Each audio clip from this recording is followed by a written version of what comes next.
Okay, so loaded language. Hey, this candy bar is really good. Is that loaded? No. This candy bar is so delicious. Look at the chocolate that's wrapped around the marshmallow and then the caramel inside. And then they loaded? Yeah. That was Too much. Hardy commercial. That was long, actually. Basic needs. There are some things that we just can't live without. Money. And part of that persuasion is already done at that point. Okay, you know, and I'm sorry to, this is just the first thing that came to my mind. We all need toilet paper, correct? It's part of life. How emotionally persuasive does a commercial have to be? But, as Myers is telling me, she remembers certain brands and what their lines are that they use to sell that, because there's so many different kinds. Okay. We have a basic need, and then we need laundry detergent. Okay, correct? Yeah. So, what do those companies have to do as far as selling their product? Bella. Like connect with them, like say like stuff like you need it or. There is vocabulary that we're going to learn about that you need to use when you're persuading. You need your product to stand out beyond everybody else's. What makes Tide with bleach better than all fresh and clean? It's however it gets sold, because guess what? At the end of the day, probably all the same stuff. It's like the bottled water we drink. Guess what, guys? It all comes from the same place. It's how it's sold to you. Okay? All right. Bandwagon. What does bandwagon mean? Get on the bandwagon. What does that mean, Bobby?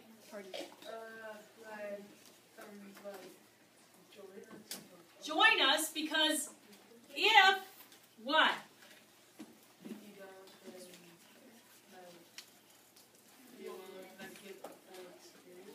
That's a good way to put it, but there's another to go along with that. Please put your water away. Anthony, what is it? Isn't it kind of like when you,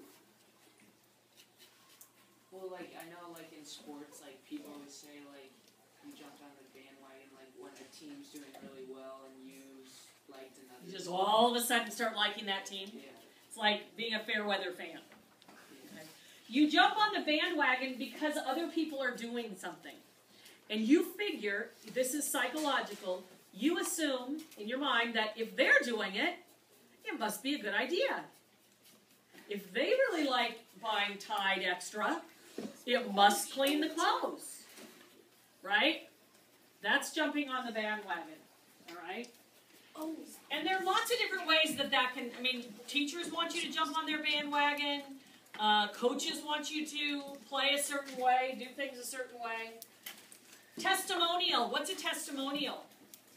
Claire. Well, I don't know what that is, but with bandwagon, that can also be a bad thing, because what if it's like, oh, everybody's smoking, so you should probably do it too. Are you going to jump off that same cliff when they jump? Yeah. Probably not. What?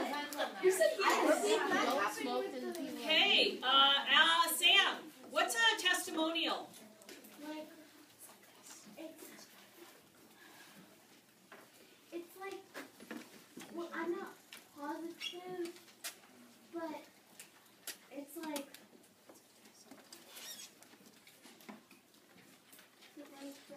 These tennis balls, I've played in 10 tennis tournaments, and I've won every single match because I'm playing with a Wilson Pro 3.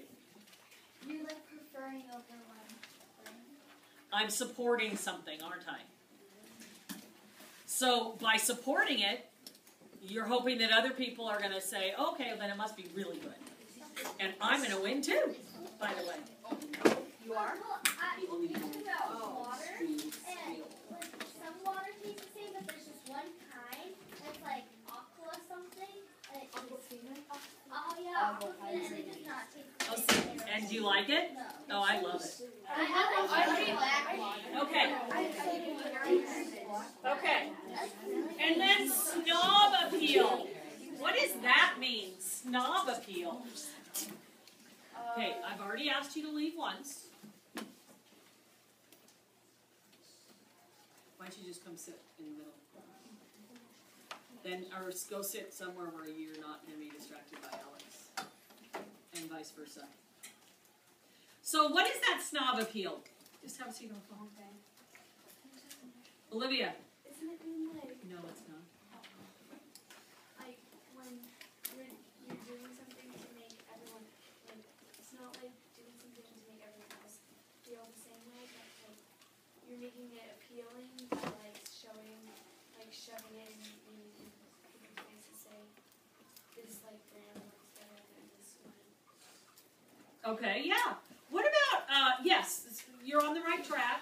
Alex. Like, it's like, if you have Tide, I have whatever, and it's way better because Because I'm better than you. yeah. Look at this. Or it costs more. Or Cost. all of the people who live in Podunk use this, and all of you who live in non-Podunk, whatever you're using doesn't work. That was off. No, that was racist. There's no such place as Podunk. What if there is? Okay, so you're appealing to somebody's. If there are people who will buy something only because it's more expensive. Okay, I remember when we were little and my mom always did the marketing because that's how it was. My dad went to work and she stayed home and marketed and did all that kind of stuff. And I don't know, something was going on. And so she sent my dad to the market with the list. Now, mind you, 5 kids later, I'm sure, how many of you have ever seen people with like 3 and 4 grocery carts? Okay. Probably a lot of you. So my dad went to the market and he was gone. Oh, I remember this. He was gone for a really long time. Granted, it was a long list, but and he came home and he had bought all of like the generics. Like my mom was going to make spaghetti and she wanted the Del Monte tomato paste. He came home with the Safeway brand.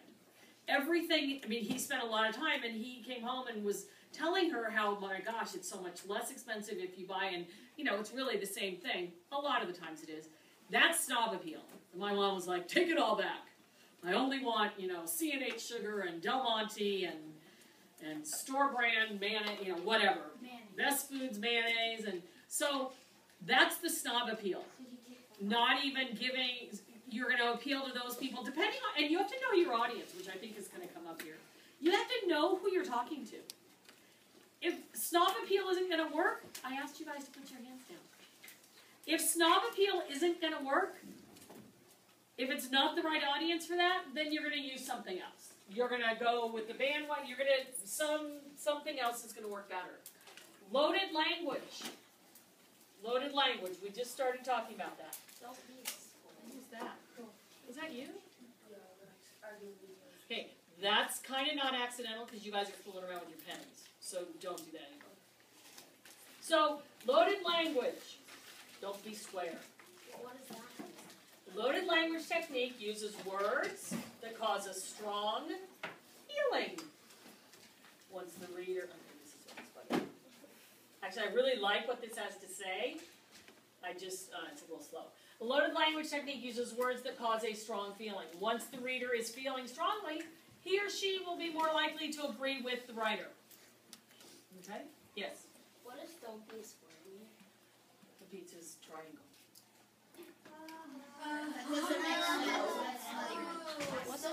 Okay, loaded language. A word or phrase is loaded when it has a secondary evaluative meaning in addition to its primary. So, what are they talking about here? It says help stop different kinds of child abuse. The primary meaning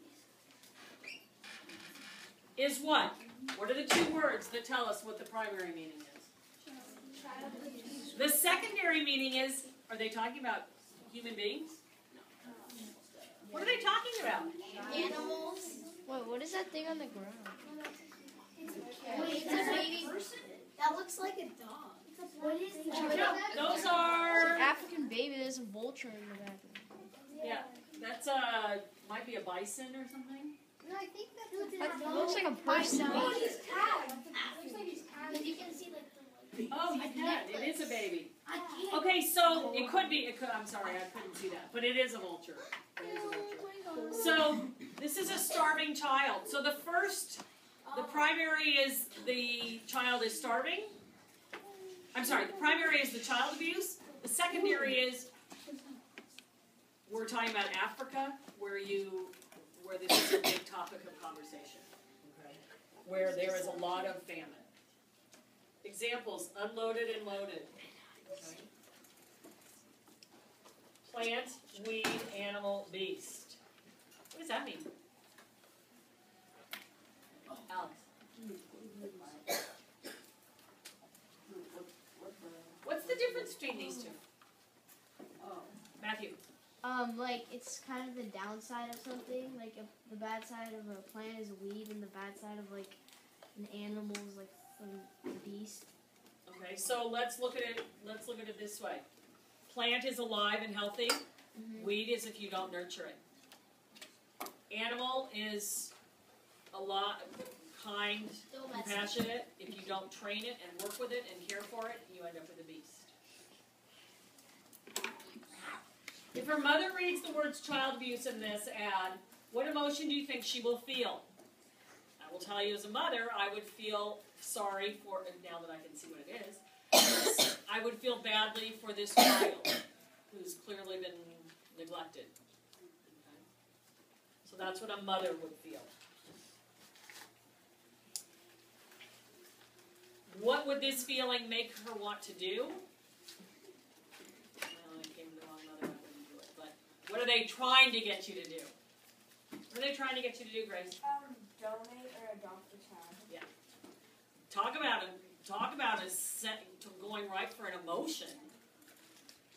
Okay? And these places do very well with that. You understand what I'm saying there? They're thinking, they want you to put yourself in that situation. What if that were your child? Okay. Basic needs. The basic needs technique tries to connect your need for love, safety and security, health, money, to agreement with the writer's opinion. So, they're going to appeal to all of these things. That idea of, are you loved? Are you safe? Are you secure? Are you healthy? And do you have enough money? What if you don't? And that appeal is probably going to appeal more to the older generation. If you are what you eat, don't be a 4-day-old burrito. But burritos. Gag.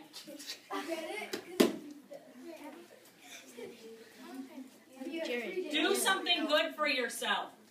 Don't eat 4-day-old burritos.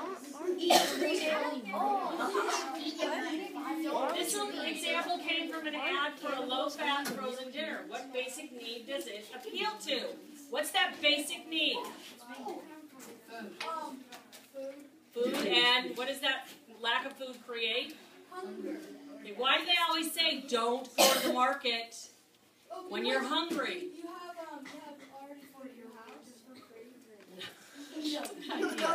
No, if you have like last week, we had nothing. It was bad 2 ways. We had nothing in our refrigerator, literally. We had cranberry juice and I think some hummus. Nothing to use with hummus. And I was bored. And I had some time on my hands, and I went to the market. And I was hungry. Bad combination. Because you buy things you don't need.